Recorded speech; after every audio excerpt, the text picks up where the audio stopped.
Je vais vous parler des livres que j'ai lus de janvier à juin 2020. Je ne suis pas une lectrice extrême qui passe tout son temps libre à lire, jusqu'à ne plus avoir de vie à côté, mais je me considère plutôt comme une lectrice raisonnable qui s'efforce de continuer sa pratique malgré les aléas extérieurs qui nous arrivent. Lire 11 livres en 6 mois, c'est environ lire 2 livres par mois, ce qui est tout à fait faisable si vous avez une bonne routine de lecture.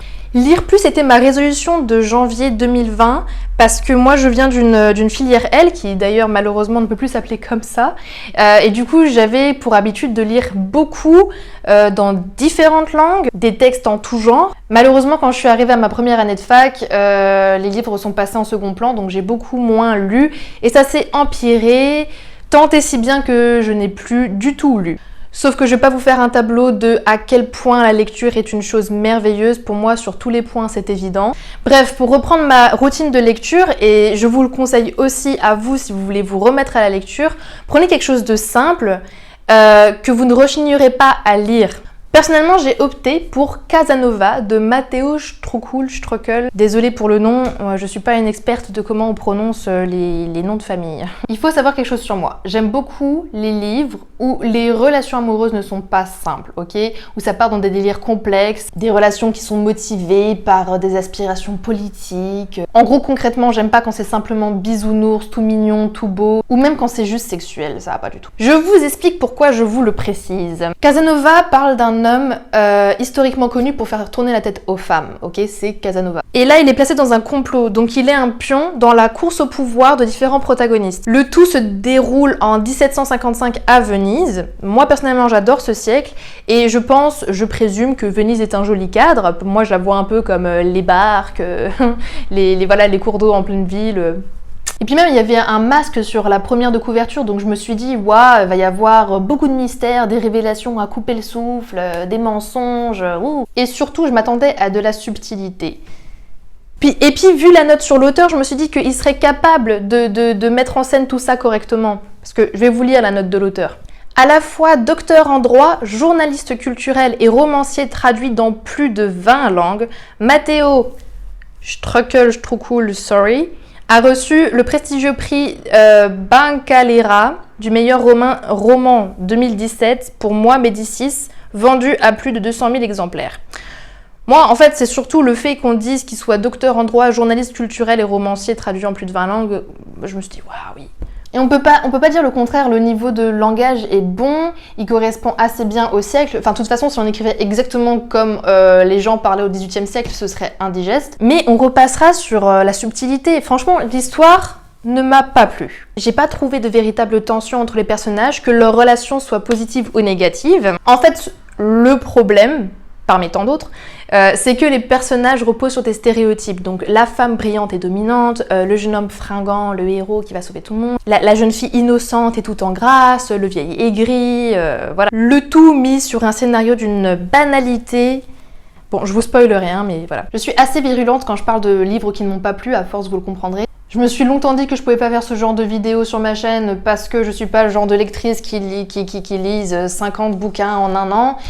Surtout que j'ai des goûts très précis, surtout en fiction. Mais finalement, je me suis dit que j'allais pas me censurer. Au contraire, si l'auteur passe par hasard sur ma vidéo et voit les critiques que je fais, peut-être que ça peut l'aider, je ne sais pas, j'espère. Le deuxième bouquin que j'ai lu, c'était Till Carminia de Maureen Simpson. Je me suis dit que si je voulais partir en Allemagne, là où je suis actuellement, il fallait que je bosse mon allemand, mais sur tous les fronts. C'est pour cette raison que je me suis mise à lire mon premier bouquin en entier en allemand. Voilà, Till Carminia. Il est très simple, il est vraiment idéal pour des personnes qui ont validé le niveau A2 sans problème. Bon, ce bouquin nous parle d'un groupe d'ados qui va faire de l'archéologie avec une nana qui recherche une ville perdue depuis des années. La ville en question s'appelle Carminia parce qu'elle est un peu de couleur majoritairement rouge. Carmin, you know. Le bouquin suivant, c'était Souvenirs de Kenji Mizoguchi, écrit par Yoshikata Yoda. Je l'ai lu pour la fac parce que tout simplement j'avais un cours entier dédié au cinéma japonais et on avait des œuvres recommandées. C'est la biographie de Kenji Mizoguchi, écrite par son scénariste attitré et son ami Yoshikata Yoda. C'est un livre qui m'a beaucoup surprise parce que je pensais qu'il allait être chiant. Mais en fait, c'est plutôt touchant la majorité du temps. Imaginez 5 secondes que votre ami de longue date, votre collègue, écrive un livre sur vous, sur votre façon de faire, sur votre rapport aux gens, sur votre créativité, même un peu sur votre famille. Ça ne peut être que drôle ou émouvant si la personne vous connaît bien. Je conseille pour tous ceux qui aiment le Japon, le cinéma japonais, ou même qui ont déjà vu des films de Kenji Mizoguchi et qui veulent en savoir un peu plus sur ce petit génie. Le livre suivant, c'est Dans son silence de Alex Michaelides. J'ai lu ce livre à une vitesse impressionnante, tout simplement parce que je ne l'ai pas lâché. Ça faisait une éternité que j'avais pas lu de thriller, ce thriller. Et celui-là m'a vraiment bien satisfaite parce qu'il était majoritairement construit sur le plan psychologique. Je vais vous lire le petit résumé que j'ai pris en photo ici.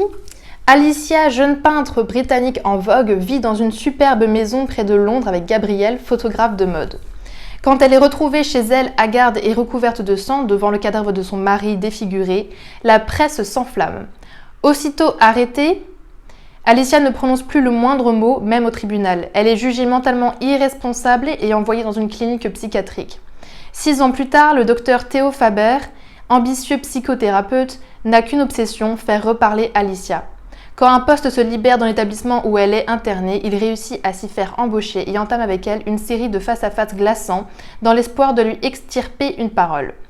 Alors qu'il commence à perdre espoir, Alicia s'anime soudain. Mais sa réaction est tout sauf ce à quoi il s'attendait.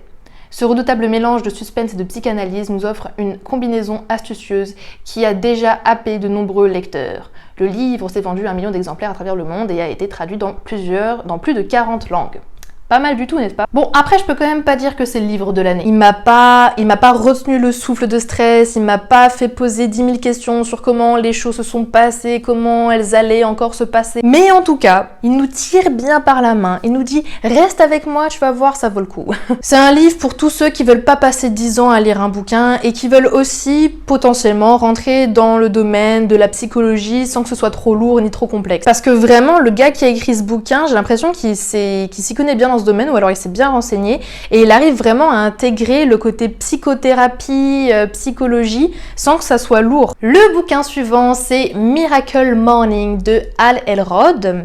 Et oui, ce bouquin m'a fait lever à 7 heures tous les matins pendant 1 mois. C'est en gros ce qui reste de la motivation que vous apporte le fait de le lire. Mais sinon, il m'a pas apporté plus que ça. Parce que organiser mes matinées avec certaines tâches dans un certain ordre de façon régulière tous les jours, je le faisais déjà. Même me lever tôt, c'est quelque chose que j'aime faire. J'ai passé toute ma scolarité à me lever à 6 heures sans problème. Donc finalement, je conseillerais ce bouquin à ceux qui savent pas par où ou comment commencer pour améliorer son quotidien et aller vers la meilleure version d'eux-mêmes. À moi la nuit, toi le jour de Beth O'Leary ou O'Leary. Voilà. C'est l'histoire d'une meuf qui veut absolument un appartement parce qu'elle a cassé avec son mec. Et bon, entre un taudis dégueulasse et une proposition assez bizarre, elle choisit la proposition assez bizarre. La proposition en question consiste à partager un appartement avec un gars. En gros, elle dort sur place la nuit parce qu'elle travaille le jour et le gars est infirmier dans un service de nuit, donc il travaille la nuit et il dort le jour, donc ils partagent même le lit quoi, mais à une plage horaire différente. You got it. Clairement, je vous l'ai dit, j'aime les romances complexes. Mais j'avoue que j'achète aussi des livres simplement pour me divertir en sachant très bien que ça va pas être le livre de l'année. J'ai acheté ce livre pour ça, quelque chose de frais, de romantique, de léger, de gaga même en fait. Mais que je puisse bouffer vite pour remettre un coup de boost à ma motivation de lire des choses un peu plus complexes par la suite. Et je vais pas vous mentir, mais j'ai apprécié, vraiment. J'ai gobé ce livre beaucoup plus vite que je ne pensais. Mais à la fin, je me suis quand même fait cette réflexion. Vous savez, la même réflexion que quand vous sortez d'un film justement romantique. Vous avez ce moment de... Mais ça existe pas en vrai, ça. Justement, je vous parle pas de romances qui soulèvent des sujets sociaux, politiques, économiques, sous-jacents. Non. Je vous parle de romances où on se focalise que sur 2 personnages qui ont bail ensemble, et le terme est choisi, et un peu sur leur famille, sur leurs collègues, mais sans plus quoi. Alors oui, c'est vrai, ça m'a fait du bien dans une période assez chargée de mon début d'année, mais honnêtement, ça m'a rien apporté.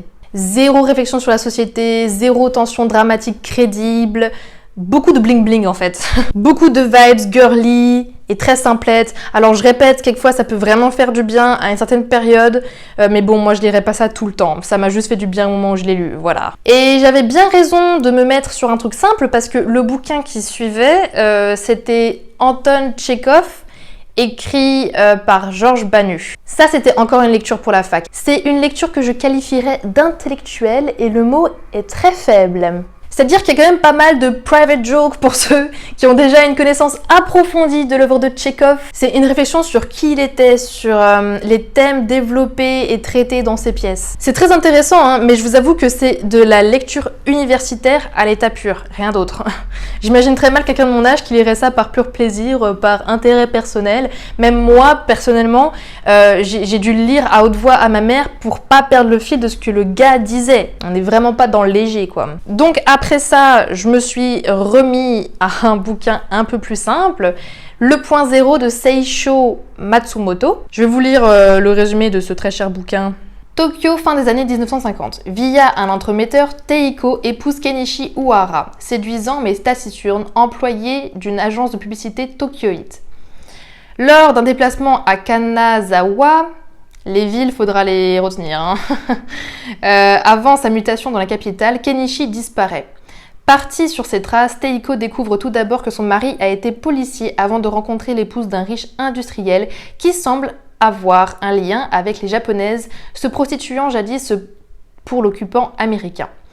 Venu la soutenir, le frère de Kenichi est empoisonné dans son hôtel par une inconnue. Teiko pressent un lien entre cette mort et la disparition de son mari.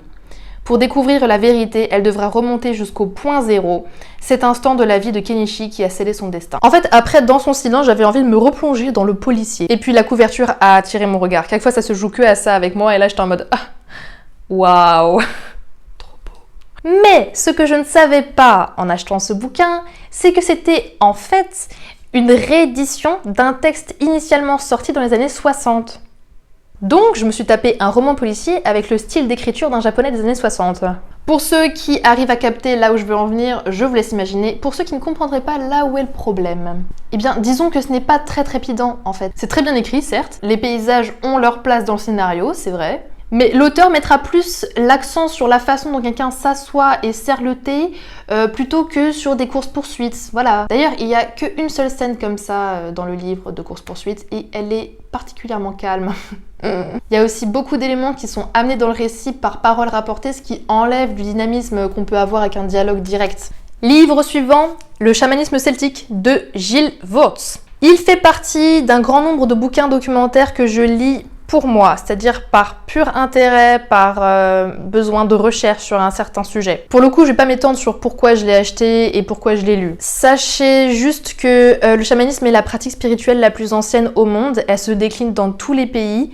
Et elle était sans doute là avant toutes les religions, avant toutes les mythologies. Et ne serait-ce que pour ça, je vous invite à le lire et à comprendre comment nos ancêtres percevaient le monde. Alors dedans, l'auteur nous parle des principales idées qui régissent la pratique chamanique. Il nous parle après des rituels et des cérémonies de passage au sein d'une communauté pratiquante. C'est très intéressant parce que c'est quelque chose de totalement neutre. En fait, si vous êtes musulman ou bouddhiste et que vous aimez la nature et les animaux, vous pouvez très bien vous y adonner. Et je connais pas tous les textes religieux par cœur, désolé, mais je pense que vous ne ferez rien de blasphématoire en testant. Ce livre est sur le chamanisme celtique parce que l'auteur se concentre sur la pratique ancestrale de la région dans laquelle il a été formé. Livre suivant, Le labyrinthe de Pan, coécrit par Guillermo del Toro et Cornelia Funke.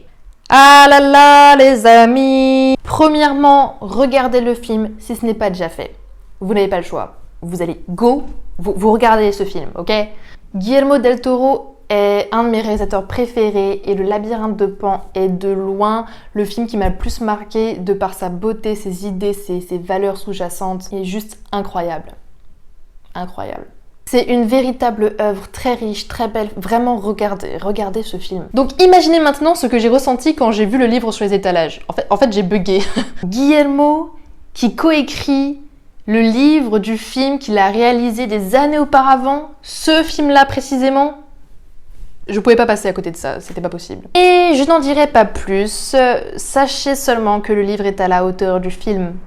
C'est tout à fait différent, j'avoue, Mais la poésie est remarquable dans les deux cas. Prenez le temps de vous plonger dans ces merveilles, s'il vous plaît. Et enfin, 6e livre, lu en juin, lu pendant quand même pas mal de temps, Cléopâtre de Alberto Angela. Tout d'abord, je salue l'exploit qu'a réalisé cet auteur en écrivant ce livre. Il s'agit non seulement de raconter en 500 pages 14 ans du règne le plus légendaire au monde, mais en plus de le vulgariser au mieux et de le mettre correctement en scène. Et quand je vous dis mettre en scène, c'est vraiment vous raconter les faits tels qu'ils se sont sans doute passés, mais comme si vous lisiez une fiction en fait. Franchement, c'est un vrai roman. Moi, je me suis pas ennuyée une seule fois. Genre, le gars arrive à intégrer des informations sur la fabrication de bateaux juste avant une bataille navale et ça choque pas du tout. Genre, on est là juste passionné en mode waouh, j'apprends tellement de choses. J'ai acheté ce livre parce que je connaissais rien sur Cléopâtre. Enfin,